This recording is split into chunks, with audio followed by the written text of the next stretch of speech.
Nuevamente con ustedes en esta nueva edición de Hace Movimiento. Hace Movimiento, más movimiento que nunca.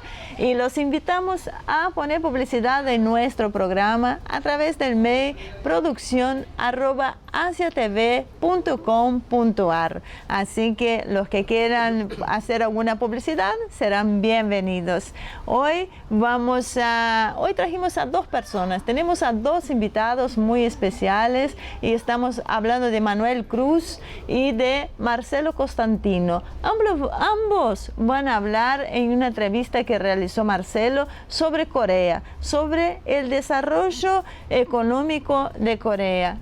Creo que los va a sorprender porque normalmente están más acostumbrados a escuchar a los economistas tradicionales, y estos son dos jóvenes economistas que han vivido 2 años allá para hacer un máster, para seguir en su carrera, y que espero que sus ideas son diferentes a lo que estamos acostumbrados a escuchar. Así que enseguida los llevo a ver la primera parte de esta entrevista. Bueno, Ivonne, entonces vamos a comenzar con la entrevista que vamos a hacer hoy. La idea es que nos cuenten un poco el modelo coreano, o sea, cómo Corea del Sur llegó a ser de uno de los países más pobres del mundo, diría, porque ya no solo de Asia, a ser lo que hoy vemos que es una de las mayores potencias, líderes en muchas áreas. O sea, ¿qué fue lo que pasó? ¿Cómo arranca esto? Bien, me parece que habría que primero empezar un poco a entender antes de la creación del Estado surcoreano, que es lo que pasó. Sí, para darle contexto, se remonta, sin ir más lejos, incluso antes de la ocupación japonesa. Siempre hubo, en los milenios que duró la cultura coreana, hubo una tradición confuciana en la que se le da preponderancia a los estratos, la burocracia y oligarquía no, pero los terratenientes. Había una aristocracia monárquica feudal. 1/3 de la población era de la clase que se llama Yangbang. Básicamente eran aristócratas y que tenían el privilegio de poder acceder a cargos del Estado y también a la posibilidad de acceder a una educación formal. Básicamente la educación formal de un Yangbang era pensada para ocupar cargos del Estado, pero se centraba más que nada en la literatura de los clásicos, poesía y demás. Todo ese régimen llega a su fin con la invasión japonesa en 1910. En 1910 se rompe con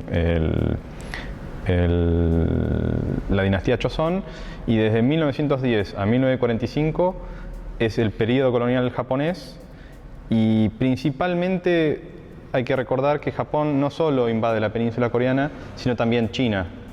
Y en el norte de lo que hoy día es la península coreana, crea un estado títere que fue el Manchukuo, y el desarrollo industrial lo enfoca principalmente en la región geográfica junto al Manchukuo, que fue lo que actualmente es Corea del Norte. En el 45 la Unión Soviética invade por el norte para expulsar al ejército imperial, y por el sur ingresa el ejército norteamericano. Una vez terminada la Segunda Guerra Mundial, se fija una línea imaginaria en el paralelo 33, creo que es, 38. En el paralelo 38, en el cual básicamente la idea era que se tenían que organizar para retirar las tropas, pero ese paralelo se cristaliza y termina generando las fronteras iniciales de los actuales 2 estados. Ahora, atado a lo que dice él, mencionó el tema de que se expuso este estado títere con las industrias, por una cuestión de darle presión a China comunista.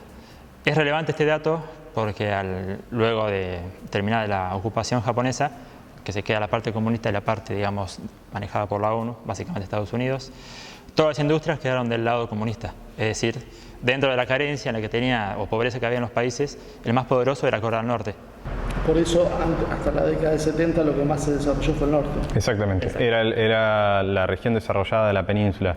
Y es por eso que a principios de la década del 50, el Estado norcoreano toma la decisión de invadir el sur, porque estaba en una situación de debilidad relativa enorme respecto del norte. Para unificar toda la península era un peligro tener un Estado capitalista bajo tutela norteamericana. Viene MacArthur, empieza a empujar hacia pasado el paralelo 38 a las tropas norcoreanas y pasado un punto inclusive el Estado maoísta de China le da la advertencia de que si sigue avanzando China se incorpora a la guerra. MacArthur le importa poco y de ahí se incorpora a China y empieza un gran conflicto que se llevó millones de personas. Perdón, siempre en el juego del comunismo y el capitalismo, porque el que siguiese subiendo, conquistando tierras o avanzando, significaba que el capitalismo representado por estas tropas estaba muy cerca de la frontera con China comunista. De ahí la advertencia y de ahí la posterior participación de China en el conflicto de la guerra coreana, que bueno, otra vez intervino y ahí fue cuando llegamos hasta el paralelo 38. ¿Y cómo viene entonces después de esta situación el proceso de construcción de Corea del Sur de un Estado desarrollado? Bien. O sea, acá, digamos, de hecho esta explicación histórica es para entender la enorme necesidad que queda en la conciencia de Surcorea por una cuestión de seguridad nacional y de supervivencia en el futuro, superar industrial y económicamente a Corea del Norte. En la década del 50 hay con Syngman Rhee el primer presidente elegido democráticamente, aunque si realmente era democracia o no, todavía podríamos debatirlo. Se empieza a hacer un periodo de empujar la sustitución de importaciones con un éxito menor. Y antes que sigas, porque justo entran de lleno en el tema que estamos desarrollando, solo para darle algo más de contexto y por qué mencioné inicialmente el tema de la tradición confuciana y la aristocracia, es que cuando pasó la invasión japonesa, la ocupación japonesa, hubo una reforma agraria, le sacó todos los privilegios a este sector aristocrático, que eran los que siempre accedían a los cargos de poder y a la educación, y Japón impuso un sistema de educación que fomentaba el desarrollismo. Aunque estaba más orientado a japoneses que ocupaban la península, impuso esto y también le sacó privilegios. Una vez terminada la ocupación, volvieron la vieja aristocracia a reclamar los privilegios perdidos. No me acuerdo el nombre, este que intervino, el que estuvo a Syngman Rhee antes de Park, era uno de estos antiguos aristócratas, entonces la población recordaba que era uno de ellos que había perdido privilegio. Y aparte el proceso de sustitución de importaciones que impuso fue muy leve y no alcanzó a solucionar los problemas. Por eso hubo protestas sociales que lo terminaron derrocando. También es muy, digamos, una cosa que impulsa el gobierno de ocupación norteamericano, los norteamericanos, para generar el apoyo popular en la península, en Surcorea, fue un plan de reforma agrícola masivo en el cual se expropian todas las tierras que pertenecían al gobierno colonial japonés, a las empresas japonesas y a individuos colaboracionistas del régimen japonés, y se lo distribuye de forma igualitaria entre toda la población, todas las familias. En el equivalente que era un li, que es más o menos media hectárea por familia. No alcanzaba mucho, pero sí genera una dinámica de acumulación distinta y una generación del mercado interno muy importante, digamos, porque los productos se distribuyen de forma más igualitaria. Pero básicamente desde el 60... Sí. Temporariamente estamos hablando de... Sí, digamos, primera, digamos, entre el 45 y la primera guerra de Corea. Ajá. Ahora, los resultados económicos fueron muy magros durante la década del 50 y como resultado, después de la guerra de Corea, la población de Surcorea era la más pobre a nivel mundial, $60 per cápita anuales. Era netamente agraria. Netamente agraria. En el 61-62 se produce se produce un golpe de Estado, se trata de hacer un periodo democrático, pero dura poco, un año, y de ahí se va a una dictadura que dura con Park Chung-hee del 62 al 79. ¿Sí? 17 años. Y se empieza una lógica de desarrollo como principal objetivo nacional, desarrollo industrial, articulados en una serie de planes quinquenales, y algo no mencionado nunca, en general yo lo sé porque tuve como profesora una persona Hinam Jung, que estuvo como burócrata en los desarrollos de planes territoriales. Básicamente, eran planes de desarrollo territorial por década, donde se insertaban 2 planes quinquenales con diferentes objetivos.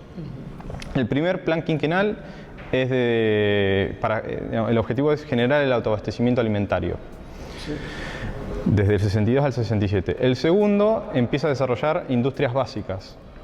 Básicamente, una de las principales industrias que desarrolla Corea en esa época es la de pelucas. Sí, se menciona mucho, así como gracioso, pero se hizo eficiente incluso en producción de pelucas y exportación de pelucas. Y aparte, muy intensivo en mano de obra. Y el más importante de todos los planes quinquenales, que fue el tercero, se enfoca en el desarrollo de petroquímica e industrias básicas. Básicamente acero, materiales no ferrosos como el aluminio, un gran sector de petroquímica. Náutica. También náutica. A principios de la década del 70, Corea del Sur no construía prácticamente una lancha. Y la forma de gestión del Estado coreano era muy autoritaria, y a diferencia de en otros países, en la experiencia desarrollista, donde se le prohibía hacer algo a grupos económicos, en el caso coreano se les obligaba a hacer algo. Ahora vamos a ir a un corte, Sí. Enseguida volvemos y me contás cómo es entonces ya la organización más contemporánea del Estado y cómo estas grandes corporaciones empiezan a surgir. Así que en un segundito volvemos. Muy bien, esta primera parte de la entrevista fue bastante interesante. Como ya les había adelantado, tiene conceptos que nosotros no los escuchamos habitualmente. Aprovecho la oportunidad para agradecer a Pedro Wasejieco por habernos permitido grabar ahí en la CTA.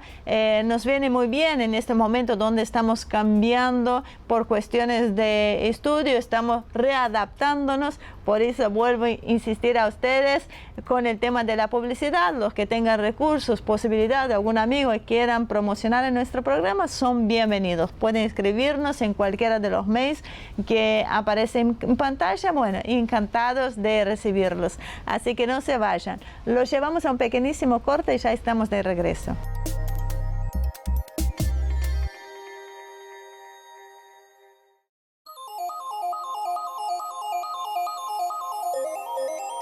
Bueno, ya estamos de regreso. Vamos a mirar esta segunda parte del programa. Vamos a conocer mucho mejor sobre el desarrollo económico de Corea. Siempre hablando de Corea del Sur, ahora con el tema de la reunificación también vamos a poder entender cuál es el pensamiento de la población, cuáles son los pros y los contras de una reunificación en este momento. Así que los llevo a ver la segunda parte de esta entrevista que Marcelo Ramírez realizó a Manuel Cruz y a Marcelo Costantino.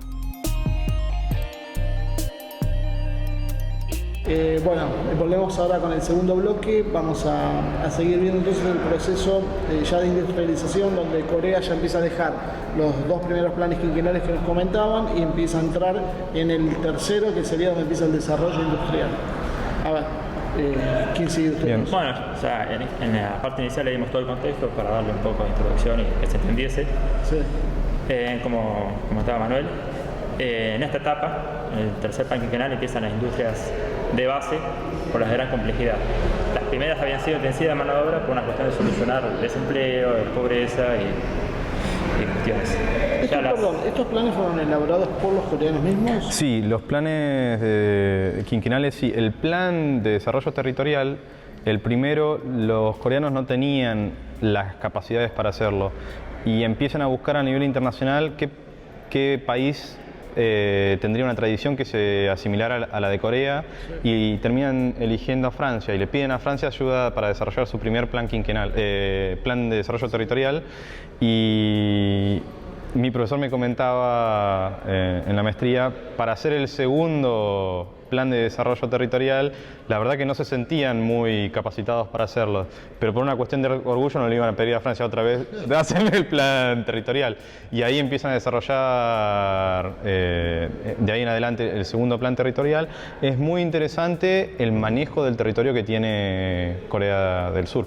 El primer gran plan de integración territorial que tiene es una autopista que tomó 2 años hacerla, creo que entre el 62 y el 65, que une Seúl con el puerto de Pusan, que es el puerto de salida, el primer puerto de salida que tiene Corea del Sur. Pero si uno ve el territorio de Corea del Sur, que tiene más o menos el tamaño de Entre Ríos, es casi como una hoja cuadriculada entre autopistas y redes ferroviarias. Se armaron todos pensando en un desarrollo homogéneo del país. Sí, y cada provincia, por más que en Seúl está la mitad de la población, 25 millones sobre 50, cada provincia está pensada para que en caso de invasión sea autosuficiente, tenga alguna dinámica económica propia que la pueda hacer autónoma. No, como decía, con el tema de industrias de base, se le llamó el Big Push, porque era, en traducción literal, sería como un gran avance, gran empuje, que es justamente lo que le faltaba a Corea del Sur para terminar de dejar atrás a Corea del Norte. Ya había logrado ser eficiente en industrias ligeras, empezar a exportar, gracias obviamente a los mercados garantizados de Japón y Estados Unidos, pero aún no era independiente, aún no era autárquico en sus decisiones económicas, requería poder fabricar bienes de gran complejidad. Entonces se llamó Big Push, como comentaba mi compañero, eran industrias navales, industrias de metales no ferrosos, industria electrónica e inclusive automóviles, que si bien originalmente no estaba pensada en el plan, después se termina incorporando. Para mí, un ejemplo claro para entender cómo funcionó la dirección del Estado en estos planes quinquenales es el de la industria naval. Como decía, a principio de la década del 70, Corea no producía barcos de forma masiva desde hacía siglos. Y Park Chung-hee, que fue el dictador desde el 62 al 79, lo llama al director de Hyundai y le dice que Hyundai iba a empezar a desarrollar barcos. Por supuesto no tenían ni tecnología, ni el capital para hacerlo, ni siquiera el financiamiento. Ni ningún tipo de experiencia en el rubro. Tal cual. Entonces, ¿qué es lo que hace Hyundai, obligado por el presidente de Corea? Va a Londres a negociar un crédito para comprar los bienes de capital que necesitaban, con la garantía del Estado coreano de que si Hyundai no incumplía el pago, directamente salía el Estado como garante. Eso para obtener el financiamiento. Segundo, para obtener la tecnología, me comentaban en KDI, hubo un momento, digamos, esto es una de las partes que generalmente no se cuenta en el desarrollo industrial, de robo de secretos industriales, en el que operarios de Hyundai fueron a visitar una fábrica, un astillero naval, no me acuerdo en qué país, si creo que fue Estados Unidos o Inglaterra, por supuesto sin cámaras de fotos, sin llevar lápices ni nada que se le pareciera, pero memorizaron todo al detalle y trataron de reproducir esa estructura en Corea del Sur. Cuando empiezan por supuesto, el Estado coreano les consigue los pedidos a nivel internacional, sobre todo de buques petroleros, y entre ellos, me acuerdo, Grecia. El problema fue que cuando empiezan en el medio del proceso de producción, hay que recordar que un buque petrolero lleva mucho tiempo de producción, sobre todo en las primeras etapas. Hoy día Hyundai produce un gran buque en una semana. En una semana, sí. En realidad, para ser incluso más abrumado en el dato, la mitad de los buques de gran calado en el mundo son botados en Corea del Sur, específicamente por Hyundai, que es Hyundai Heavy Industries. Así que a ese nivel de eficiencia han llegado gracias a esto. Pero medio siglo.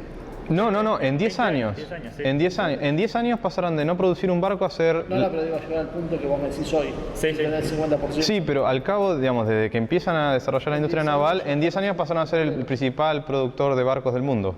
Pero hay que tener en cuenta lo siguiente, cuál fue el rol del Estado. En el 73 se da la primera crisis del petróleo.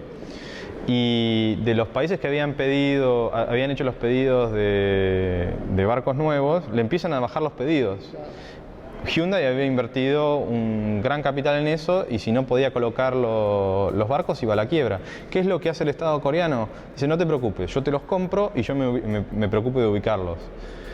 Entonces hubo un seguimiento muy fuerte del Estado. Hay que pensar también que el Estado es el que te hace el plan, es el que controla el plan, el que designa quién lo ejecuta y de última es la garantía. Es fundamental en todo este proceso. El Estado es quien financia todo esto. El Estado te garantiza los fondos, la liquidez necesaria para que hagas todas estas inversiones. Claro, a cambio de que logres una meta establecida específica. Y que las metas las fueron cumpliendo. Sí, si no la cumplías era extremadamente estricto al punto de cerrarte las cuentas bancarias y cerrabas. Y en 1962 hay que entender que la dictadura nacionaliza todo el sistema financiero, con lo cual no había, ni siquiera se podía sacar crédito del exterior, más allá de que estaría en duda de que un banco internacional simplemente financiase a una empresa coreana. La realidad es que para inclusive financiarse en el exterior se necesitaba una autorización del Estado, con lo cual ir en contra de los pedidos de la planificación central del Estado estaba bastante difícil para un chaebol, uno de estos grandes conglomerados. Hay un gran ejemplo para mí, sí. ¿Cuántos chaebols son? Son varios, pero actualmente los 10 primeros chaebols equivalen al 80% del PBI coreano. Y los principales son los conocidos Samsung, LG, Hyundai y Daewoo quebró a fines de los 90 debido a la crisis, nosotros la conocemos como la crisis de los tigres asiáticos y ellos la nombraron la crisis del FMI. para que se quede claro. Sí. ¿Y qué pasó con Daewoo? No, bueno, Daewoo... Sí, la marca sigue estando. Sinceramente, no estoy seguro quién la absorbió, pero. Sí, sé que la absorbió, pero no. Probablemente, digamos, como jugador principal de la economía, está prácticamente. Sí. Un dato de color, solamente antes que siga él. Un dato que justo miraba antes de la entrevista: el papel de los organismos financieros internacionales, FMI, Banco Mundial, otro más, hasta se podría decir, no sé el dato exacto, el número, hasta el tercer plan quinquenal. Efectivamente eran instituciones que financiaban desarrollo industrial. Luego se convirtieron en lo que hoy conocemos que tienen un papel nefasto, pero hasta ese entonces en ciertos países, incluido Japón, incluido Taiwán, financiaban desarrollo industriales. Una herramienta que usó Estados Unidos para desarrollar los lugares claves que necesitaba como mecanismo de contención al avance del socialismo. Sí, el papel geopolítico es fundamental en todo esto. Era un dato de color nada más. Sí. No, pero es interesante. ¿Y cuánto jugaba en esto esta estructura mental propia del confucianismo? Un dato que veía sobre eso es que tiene que ver con el tema de los chaebols.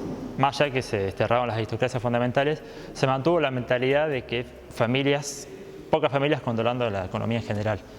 De ahí que se derivó, otras explicaciones mediante, la generación de chaebols.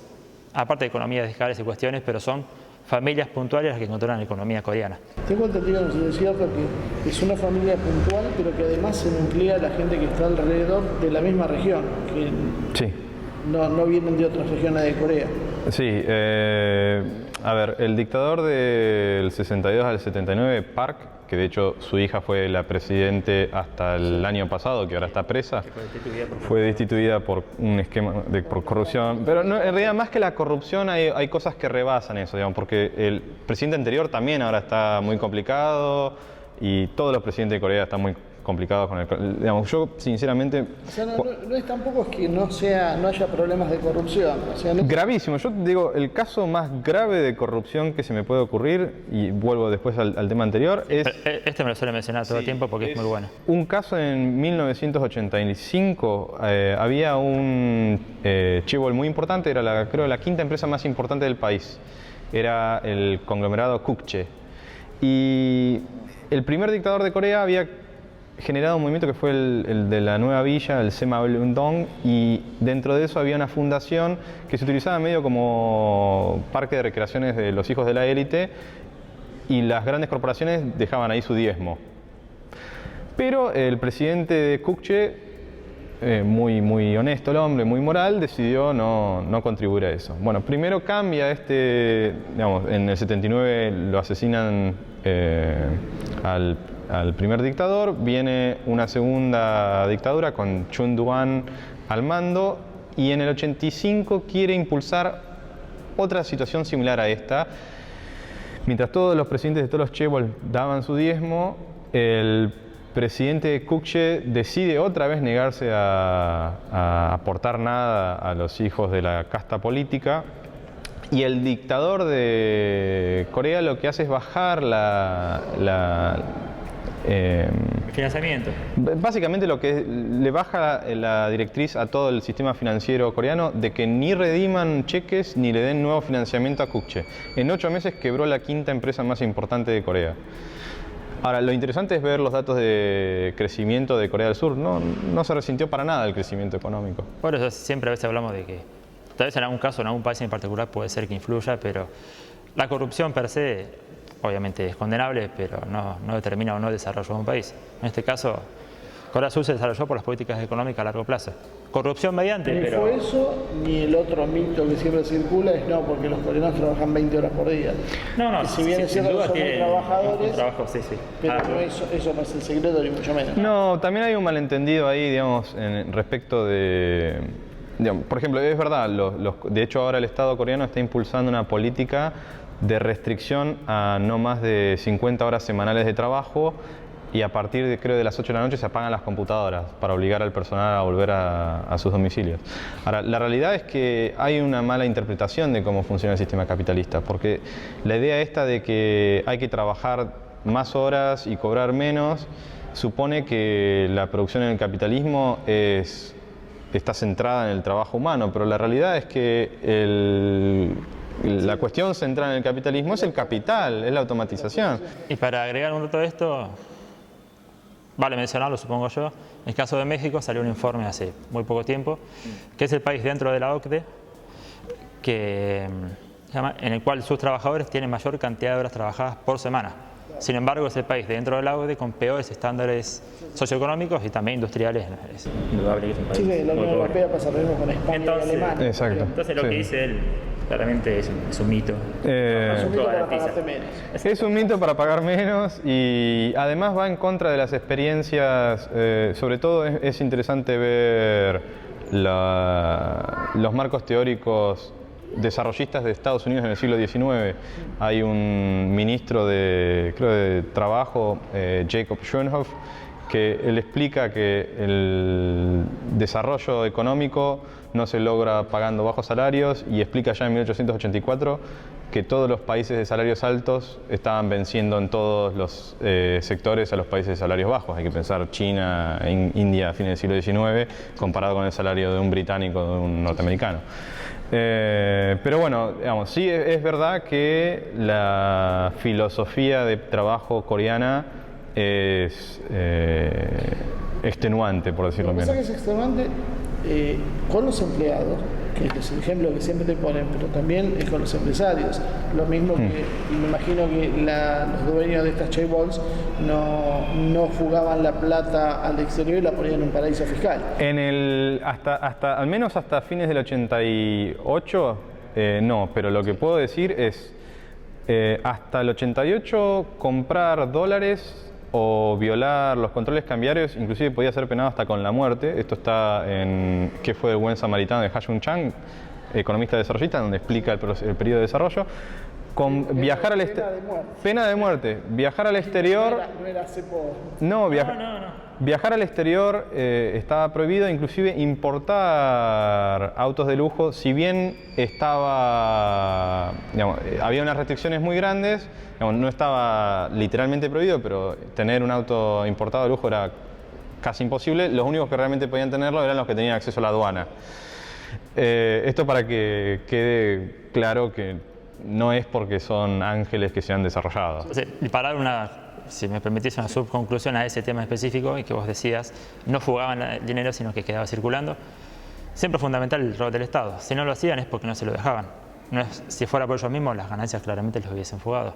Como hace, está mal generalizar, pero como hace, digamos, la mayoría de los grandes empresarios mundiales. Sí, porque uno a veces va trazando paralelos inconscientes entre lo que pasaba en Corea y lo que pasó en la Argentina en esa época, y por qué ellos estaban donde están y nosotros donde estamos. Sí. Entonces, la respuesta fácil normalmente es esa, ¿no? Lo que pasa es que ellos trabajan mucho, no porque ellos no roban. Son nacionalistas. Ya. No, es el Estado. El Estado retrocede. Igual el nacionalismo sí fue avanza. muy presente, digamos. Hubo un desarrollo doctrinario de nacionalismo, inclusive se denunciaba a aquel que comprara bienes extranjeros, como un whisky importado o algo así, estaba muy mal visto en el periodo de los 60 hasta los 90. Y el papel fundamental, Corea del Norte, inculcar el miedo a la invasión potencial de Corea del Norte.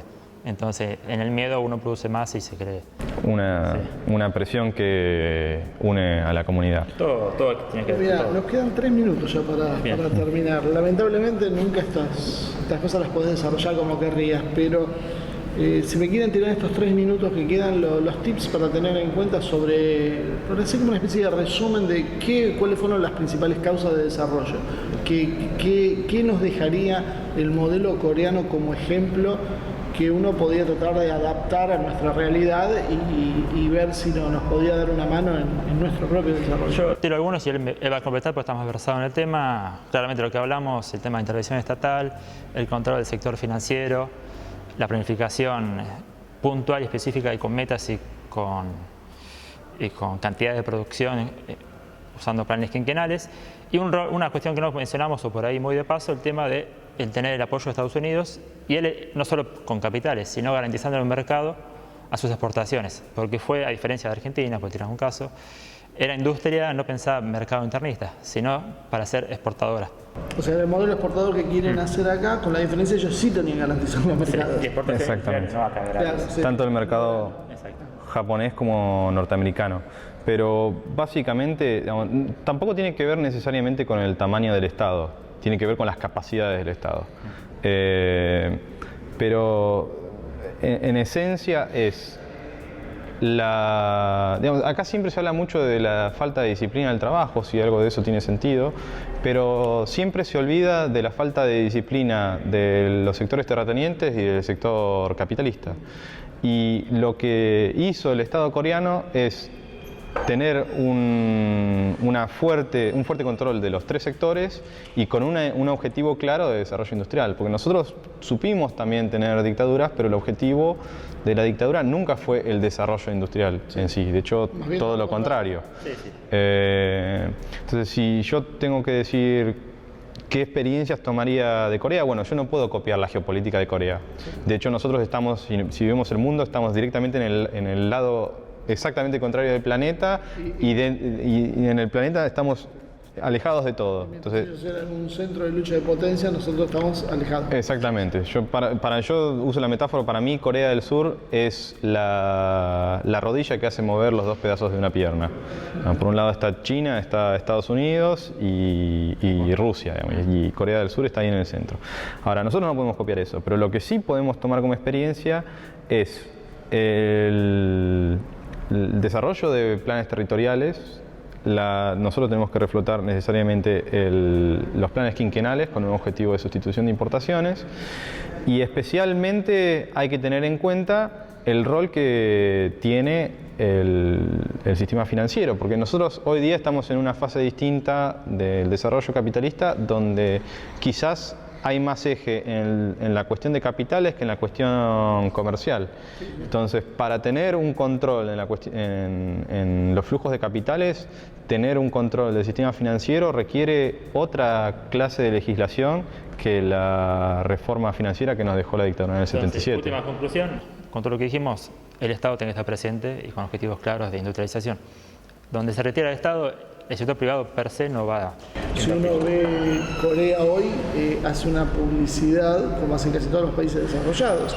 O sea, todo tiene que ser liberalismo, libre cambio, y te das cuenta que ha seguido el mismo patrón que siguieron todos los países desarrollados. Primero cerraron su mercado, intervino el Estado, no dejan entrar graciosamente los productos para que compitan con ellos.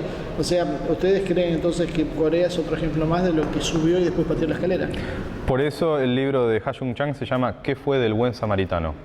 Básicamente porque Corea hoy, desde los 90 en adelante, ha seguido una prédica del libre comercio cuando si uno revisa su historia reciente y cualquier persona que tenga hasta inclusive 30 años puede ver que Corea hizo exactamente lo contrario.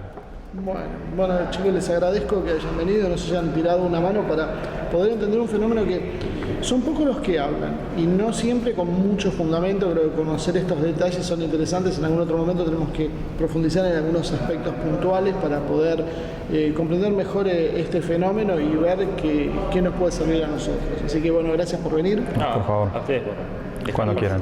Bueno, entonces ahora volvemos, Ivonne, con vos, así seguimos con el programa. La verdad es que estuvo muy buena. Yo creo que es una buena manera de conocer mejor a este desarrollo económico de Corea del Sur. Esperamos que les haya gustado. Lo llevo a un pequeñísimo corte y enseguida regresamos.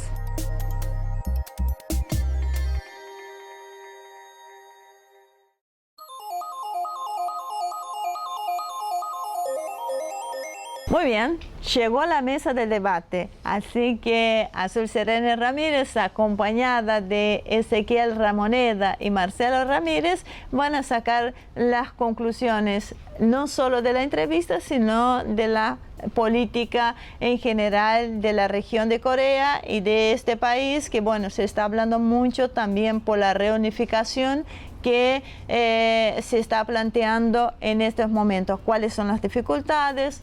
¿Cuál es la opinión del pueblo? Así que enseguida lo llevo con Azul Selene Ramírez, Ezequiel Ramoneda y Marcelo Ramírez.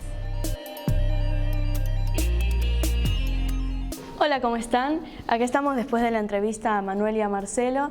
Gracias por acompañarme, Ezequiel, Marcelo también. Marcelo, tenemos Marcelos repetidos hoy. Sí, mucho Marcelo. Bueno, quería arrancar, primero quejándome de algo de la facultad. Todo lo que veo, estoy cursando economía ahora, es una de las materias que estoy cursando, y todo lo que veo es el liberalismo como la respuesta a todo, básicamente. Y no hay otra opción. O sea, si vos querés que crezca un país, que crezca una economía, con cero intervención del Estado, mínima intervención del Estado, todo extremadamente abierto, liberal. Y en la entrevista hablaron de cómo Corea no se desarrolló como modelo liberal, sino con la participación activa del Estado. ¿Cómo? Bien, a ver, dejando de lado la cuestión del sistema educativo como forma de adoctrinamiento, el hecho de tratar de encuadrar los desarrollos económicos de distintos países del mundo, distintos pueblos del mundo, bajo una misma eslogan es imposible. O sea, los desarrollos responden a una realidad histórica, geográfica de un pueblo. En este caso, el pueblo coreano, terminada la Segunda Guerra Mundial, para llevar adelante el desarrollo, vos pensás esto, digamos, el Estado, la institución del Estado, básicamente es la conformación, la clarificación de relaciones sociales entre las personas. O sea, el Estado lo construyen personas. Entonces, en el sentido que el Estado no se puede involucrar en el desarrollo económico es una falacia. Pues en última instancia es un procedimiento institucionalizado de cómo tiene que funcionar un aspecto de la sociedad. En ese aspecto, el Estado toma un rol tomando decisiones. No hay ninguna empresa que no se maneje tomando decisiones y armando, planifican. O sea, manejar una empresa de 100.000 personas, como son estas grandes empresas, realmente requiere una planificación. Y sin embargo, ellos planifican, pero dicen que no. Bueno, a ver. ¿Cuál es la cuestión? Digamos, dejando de lado, uno puede decir esto y dice, bueno, entonces estás hablando de totalitarismo, digamos, de un fuerte centralismo. No. Digamos, el Estado, digamos, un Estado, digamos, puede ser una manera coherente, con sentido común, con planificación. Planificación no significa recortar la libertad de las personas. Es decir, bueno, nosotros proponemos este camino. Y lo que proponen son lineamientos. Es decir, las empresas, los individuos, pueden salirse de esos lineamientos o no. Obviamente, si están dentro de los lineamientos, van a recibir cierto tipo de beneficios. Si están fuera de esos lineamientos, van a estar sujetos a las fuerzas del mercado mundial o eventualmente perjuicios porque no van a insertarse dentro de la sociedad. En ese sentido, decimos establecer una forma coherente de planificación que no quita la libertad del individuo, quita la libertad de la empresa.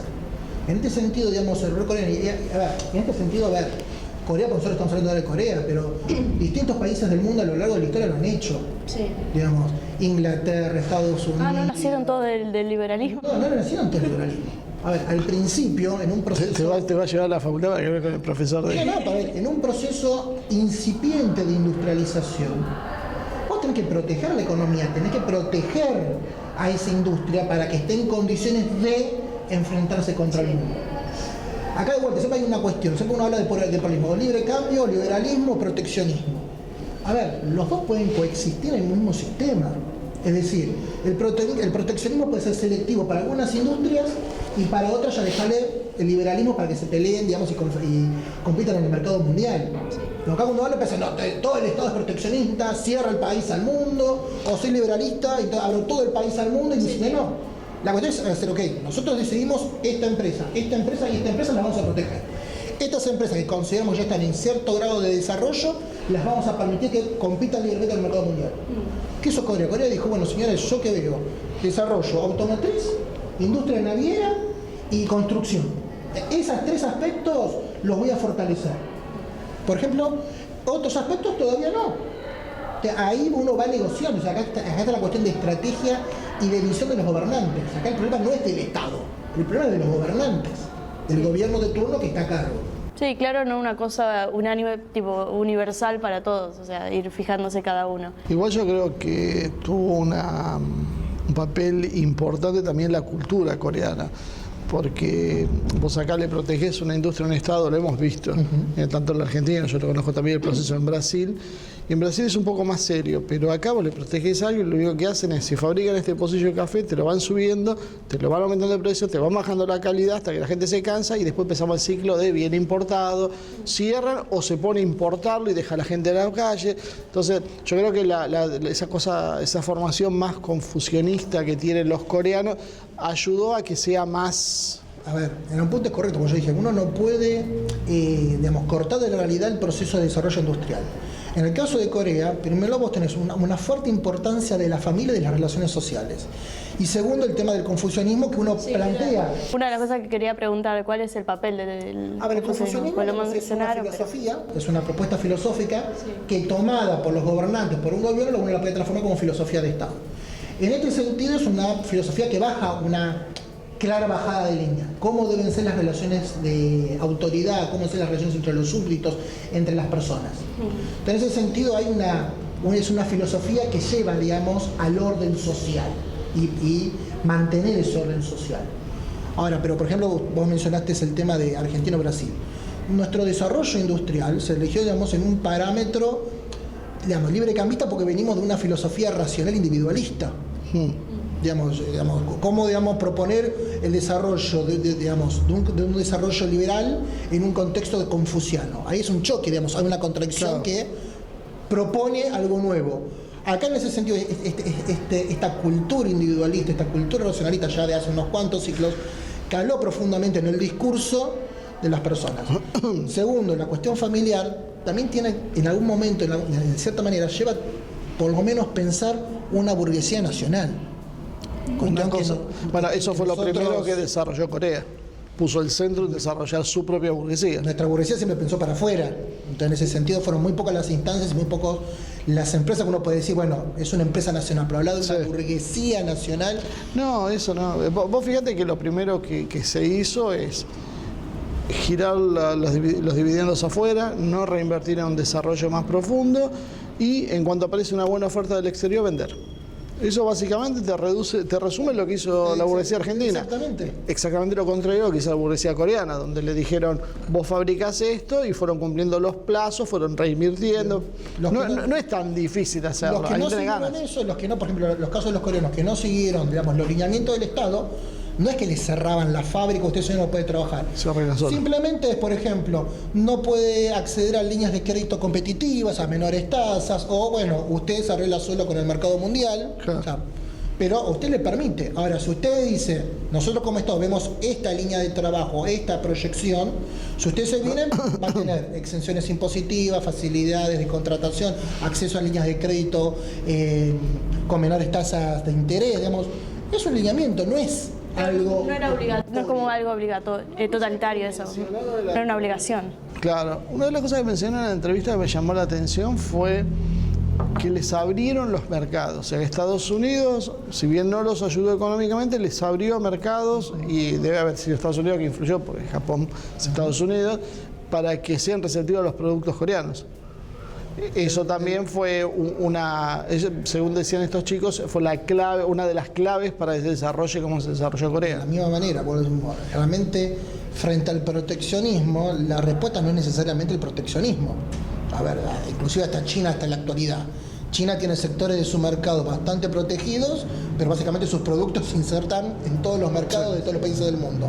En el caso que estamos mencionando, en el caso de Corea, lo mismo. Digamos, Corea tenía ciertos sectores de la economía protegidos, pero tenía acceso a mercados como el japonés, el estadounidense. Hace 500 años atrás, 400 años atrás, con Inglaterra pasaba lo mismo. Es decir, el proteccionismo no es la respuesta a una actitud proteccionista, sino es que ver cómo van coincidiendo o no los intereses. Porque capaz decía Corea, bueno, yo esto te protejo, ahora esto lo dejo liberado para que vos puedas ingresar, o frente a una cuestión económica, había una cuestión política. Capaz a Estados Unidos le convenía flexibilizar el ingreso porque le gustaba... Bueno, estaba el problema de Corea del Norte, el avance del comunismo, entonces era como que le garantizó los mercados donde vos, aparte de todo, todavía vos producías con el apoyo estatal, con los lineamientos estatales y mercados donde ya sabías que te iban a comprar los productos. Te facilitaba. Ahora que mencionaste hace un ratito a China, ¿cómo es la relación de Corea del Sur y China, siendo China uno de los principales, habiendo sido China uno de los principales respaldos de Corea del Norte? A ver, en líneas generales es una buena relación. Digamos, si vos planteás cómo es la relación con China en función de Corea del Norte, a ver, Corea del Sur fue parte de la mesa de los 6 en las negociaciones durante la década del 2000. Es un actor a considerar en el sentido de, a ver, eventualmente en algún futuro, ojalá uno desearía que fuera cercano, pero lamentablemente va a ser bastante lejano, de una unión de ambos países. En ese sentido, en el corto plazo, la realidad es que existen 2 Coreas.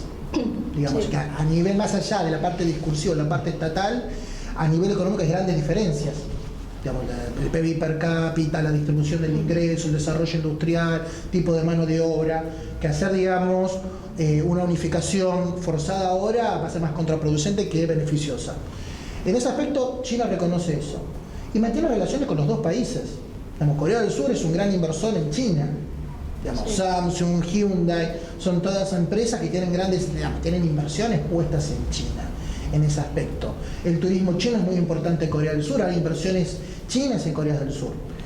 Y en este aspecto, a ver, Corea del Sur, uno podría decir, está bien, mantiene buenas relaciones con China, pero no son del tipo de alineamiento que pueden ser en el caso de las relaciones de Japón con China en función de Estados Unidos. Acá, digamos, en ese sentido, hay un mayor espacio, un mayor ámbito en el cual, digamos, Corea del Sur, el gobierno de Corea del Sur se puede llegar a mover y el gobierno chino no lo va a malentender como si lo puede ser en el caso de Japón. Sí. Japón está muy influenciado, es muy fuerte la bajada de línea o su alineamiento con Estados Unidos. Entonces sí se marca la antiposición. Ahora, si el gobierno surcoreano mantiene alguna posición enfrentada con el gobierno chino, no va a llegar a ser, digamos, un signo de enemistad, si se entiende.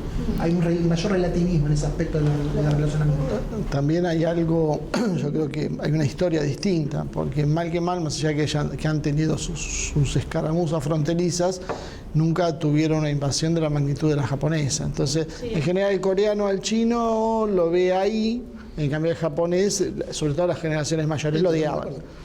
Hay una cosa que me comentaban ahora que estabas hablando del tema de las 2 Coreas, que es interesante.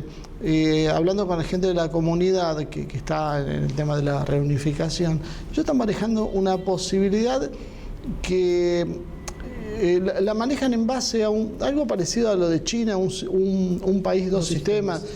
Porque ellos creen que es imposible lograr que una de las 2 naciones ceda el poder a la otra. Hacer coexistir 2 sistemas así es casi, podríamos decir, imposible. Entonces una solución sería organizarse de alguna forma donde haya un flujo comercial interno sin ningún tipo de restricciones, seguramente una política internacional relativamente común o de defensa, pero después que cada uno tenga manteniendo su preeminencia política en su región y después Dios dirá con el tiempo cómo eso se va solucionando. Digamos, en el corto plazo, por lo menos... Eso no lo había escuchado en los occidentales, se lo escuché a los coreanos. Digamos, en el corto plazo, y vos me lo mencionaste, es fomentar vínculos comerciales, fomentar vínculos de inversión, la reunión de las familias, porque hay familias partidas al medio en ese aspecto, y dejar las cuestiones políticas eventualmente para un futuro muy lejano. Fue el cambio de presidente, fue clave. Bueno, obviamente. Una pregunta ya que están con el tema de paralelos entre las dos Coreas. ¿Cuál es la incidencia del tema de la población? El tema, siguiendo con la idea de las dos Coreas. ¿Hay algo que puedan hablar del tema? De la rivalidad entre las poblaciones. Claro. Mira, a ver... Pues también va de la mano con eso de unirlas y eso también... Digamos, acá hay familias que están partidas por la mitad. Digamos, capaz, digamos, si uno planteara la enemistad, por decirlo de alguna manera, vos pensás que esta enemistad fue construida desde afuera. Claro. O sea, la división de las dos Coreas fue un producto de la Guerra Fría, de los principios de la Guerra Fría, fundamentalmente por la disputa entre Estados Unidos y la Unión Soviética por áreas de influencia. No fue algo, por decirlo de alguna manera, endógeno a la población surcoreana. O mejor dicho, surcoreana y no a la población coreana, me corrijo, perdón. En ese aspecto, a ver, no soy experto en el tema, pero no hay así, digamos, una grieta, una gran polarización entre las dos poblaciones, él es norcoreano, yo soy surcoreano, no. O sea, a nivel poblacional, las relaciones son de afinidad, comparten una historia común, una cultura común, una religión común, fundamentalmente se quedó refugiado en Corea del Sur, una religión común. En ese aspecto creo que es más a nivel institucional, más tipo gobierno, digamos, que marca a nivel discursivo las antípodas. Ellos, yo creo que ellos lo que... Ha habido algo por ahí más marcado con las generaciones más viejas, las que vivían la guerra. Las más nuevas no, ya eso lo han superado bastante. Pero básicamente el problema no es, como decís vos, entre las naciones. El problema es con el régimen político. O sea, lo que critican mucho los ciudadanos de Corea del Sur, que son la mayoría de los que están acá, es el gobierno en sí de Corea del Norte, al líder, pero no a la población en general, donde, como vos decís, es una sola nación. Viven todos contenidos bajo los mismos preceptos. Ellos sienten que es una nación dividida en dos, que por cuestiones políticas es inviable, como te decía, hoy unirse, pero bueno, buscar alguna forma de seguir. Pero básicamente el problema es contra el gobierno político, no contra su propia población. Y bueno, ahora ya estamos en los últimos 2 minutos.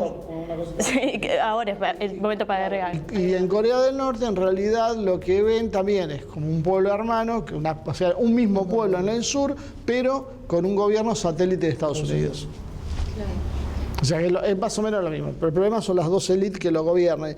Yo alguna vez escuché, me han dicho, que había un problema también con la descendencia. Los que eran de Corea del Sur descendían de los que habían colaborado con los japoneses, los del norte los que habían luchado. Después me lo desmintieron, no sabría decirte cuánto hay de cierto, no.